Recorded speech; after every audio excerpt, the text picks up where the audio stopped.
کعبے کی طرف ٹانگیں کر کے لیٹنا جائز ہے۔ اس سلسلے میں شریعت نے نہ کوئی اس بارے میں حکم دیا ہے لیٹو، نہ روکا ہے۔ یہ اصل میں ہمارے بر صغیر پاک و ہند کے مسلمانوں میں ایک چیز رائج ہو گئی کہ سمجھتے ہیں کعبے کی طرف ٹانگیں کر کے لیٹنا بے ادبی ہے۔ کتاب و سنت میں ایسی کوئی بات نہیں۔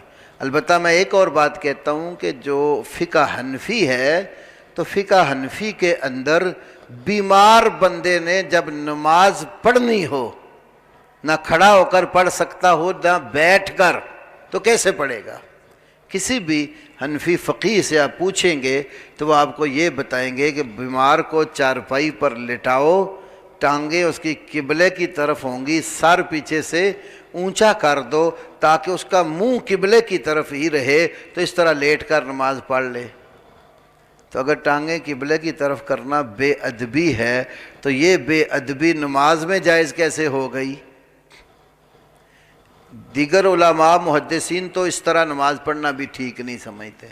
وہ کہتے ہیں کہ قرآن میں اور حدیث میں جو بات ہے وہ یہ ہے، سورۃ آل عمران کے آخر میں عقل مند لوگوں کی تعریف بیان کی، الذین یذکرون اللہ قیاما وقعودا وعلی جنوبہم۔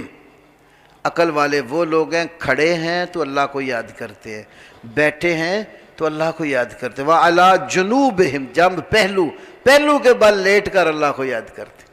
اور حدیث میں ہے بخاری میں، رسول اللہ صلی اللہ علیہ وسلم صلی قائما، کھڑے ہو کر نماز پڑھ، فَإِن لَمْ تَسْتَطِعْ فَقَاعِدًا، اگر کھڑے ہو کر پڑھنے کی طاقت نہیں تو بیٹھ جا، فَإِن لَمْ تَسْتَطِعْ فَعَلَىٰ جَنبٍ، بیٹھنے کی طاقت ہے تو پہلو کے بل لیٹ جا۔